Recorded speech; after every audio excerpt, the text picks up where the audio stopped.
अच्छा, भागवत की कथा सुनाने के पहले प्रश्न बनता है, ध्यान से सुनना। भागवत की कथा को सुनने के पूर्व एक दिन पहले, जैसे आज, महात्म्य की कथा क्यों सुनना पड़ता है? ये जानने योग्य है कि नहीं?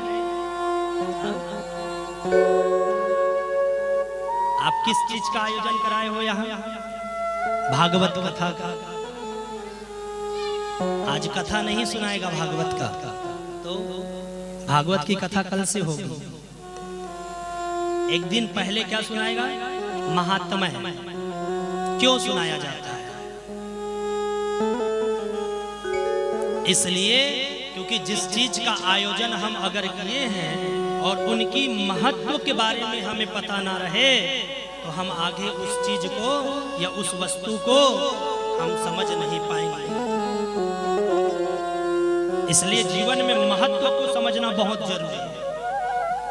भागवत कथा का आयोजन तो कर दिए, लेकिन इस भागवत का महत्व क्या है जीवन में, इसको जानना बहुत जरूरी है ना?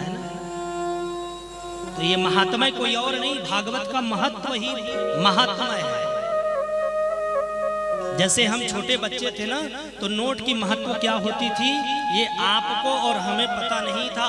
जब छोटे बच्चे रहो ना, उस समय पिताजी अगर नोट दे देते हाथ में ना, तो उसे हम कागज समझ करके फाड़ देते थे और फेंक देते थे। क्यों?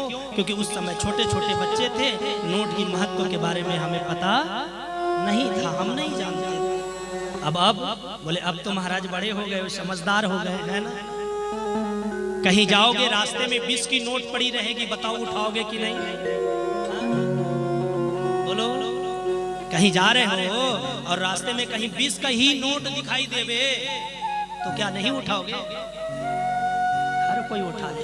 क्यों? क्योंकि अब बड़े हो गए हो, समझदार हो गए। अब नोट की महत्व के बारे में आपको पता हो गया है।